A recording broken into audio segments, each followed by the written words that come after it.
জীবনে এক সময় এমন একটা জায়গায় পৌঁছাবে যেখানে চারপাশে সবাই তোমার বিরুদ্ধে যাবে। কেউ বলবে তুই পারবি না, কেউ বলবে তুই খুব দেরি করে ফেলেছিস, কেউ আবার হাসবে তোমার চেষ্টা দেখে।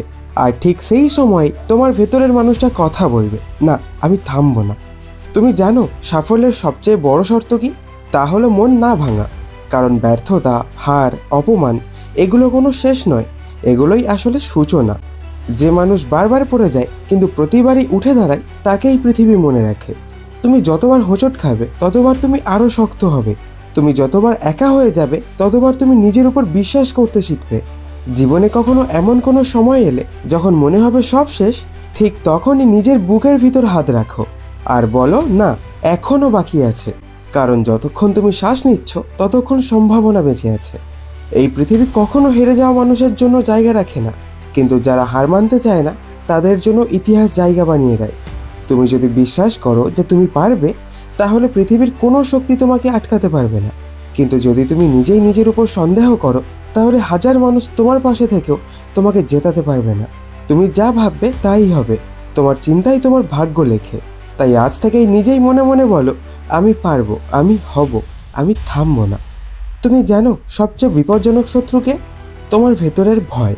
ভয় তোমাকে থামিয়ে দেয়, ভয় তোমাকে ছোট করে দেয়। কিন্তু একটা জিনিস মনে রেখো, ভয় কখনো সত্যি না, ভয় কেবল একটা কল্পনা। তুমি যখন সাহস করে এক পা বাড়াও তখন ভয় গলে যায়। তুমি যখন নিজের দিকে তাকিয়ে বলো আমি যথেষ্ট ভালো, তখন ভয় পালিয়ে যায়। জীবনে যখন কেউ তোমাকে অবমূল্যায়ন করে তখন মনে রেখো, তারা তোমাকে তাদের সীমাবদ্ধতার চোখে দেখছে, তোমার নয়। তোমার সীমা তুমি নির্ধারণ করবে, তারা নয়। তুমি কোথায় থামবে সেটা তোমার সিদ্ধান্ত, কারো মতামত নয়। তুমি কি জানো প্রতিটি মহান মানুষই একসময় সাধারণ ছিল? একজন শ্রমিকের ছেলে হয়েও ভগৎ সিং স্বাধীনতার প্রতীক হয়েছিল। একজন সংবাদপত্র বিলি করা ছেলে হয়ে এপিজে আব্দুল কালাম রাষ্ট্রপতি হয়েছিলেন। তুমি, আমি, আমরা কারো জন্মেই গন্তব্য লেখা থাকে না। গন্তব্য তৈরি হয় পরিশ্রম দিয়ে, ধৈর্য দিয়ে আর হাল না ছাড়ার মনোভাব দিয়ে।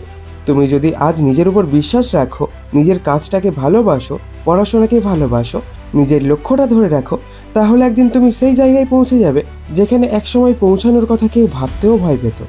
একদিন যখন তুমি সাফল্যের সিঁড়িতে দাঁড়াবে, তখন আজকের কষ্টগুলো তোমাকে হাসাবে। তখন বুঝবে প্রতিটি অশ্রু, প্রতিটি রাতের জেগে থাকা, প্রতিটি অপমান আসলে তোমার জন্য উপহার ছিল। স্বপ্ন পূরণের পথ কখনো সোজা হয় না। তুমি ক্লান্ত হবে, বারবার ভাববে হয়তো এটা আমার জন্য না, কিন্তু ঠিক তখনই তোমাকে মনে রাখতে হবে এই সময়টাই সবচেয়ে গুরুত্বপূর্ণ। কারণ যারা শেষ মুহূর্তে থেমে যায় তারা জানে না কতটা কাছে পৌঁছে গিয়েছিল, আর যারা শেষ পর্যন্ত টিকে থাকে তারাই ইতিহাস লেখে। তুমিই ভাবো, যদি একটা গাছ রোজ জল না পায় তাহলে সে শুকিয়ে যায়। তেমনই তোমার স্বপ্নও প্রতিদিন চেষ্টার জল চায়। তুমি যদি আজ একটু এগো, একটু শেখো, একটু ভালো করো, তাহলে সেটাই তোমার স্বপ্নের দিকে এক পা। তুমি যদি একদিনে পুরো পাহাড় না উঠতে পারো সমস্যা নেই, কিন্তু আজ অন্তত এক ধাপ ওঠো। কারণ স্বপ্ন হঠাৎ পূরণ হয় না, স্বপ্ন ধীরে ধীরে পূরণ হয়, ঘাম দিয়ে, সময় দিয়ে, কষ্ট দিয়ে। তোমার প্রতিটি সকাল, প্রতিটি দেরি রাত, প্রতিটি চেষ্টা একদিন মিলেমিশে একটা বড় সাফল্যের গল্প বানাবে। তুমি যখন তোমার লক্ষ্যের দিকে এগোবে তখন চারপাশে অনেকেই তোমাকে থামাতে চাইবে। কেউ বলবে তুই অন্যদের মতো হ, কিন্তু তুমি আলাদা হতে জন্মেছ। কেউ বলবে এই কাজটা তোর দ্বারা হবে না, কিন্তু তারা জানে না তুমি কতটা জেদি। তুমি যদি নিজের উদ্দেশ্যের প্রতি সৎ থাকো, একদিন তোমার সাফল্যই তাদের জবাব দেবে। একটা সময় এমনও আসবে যখন মানুষ তোমার সাফল্য দেখে বলবে ও ভাগ্যবান, কিন্তু তারা জানবে না সেই ভাগ্যের পেছনে কত রাত জেগে থাকা, কত পরিশ্রম, কত কষ্ট লুকিয়ে আছে। তুমি কেবল নিজের যাত্রাটা জানবে, অন্য কেউ নয়।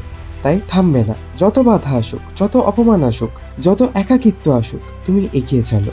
কারণ তোমার স্বপ্ন তোমার অপেক্ষায় আছে।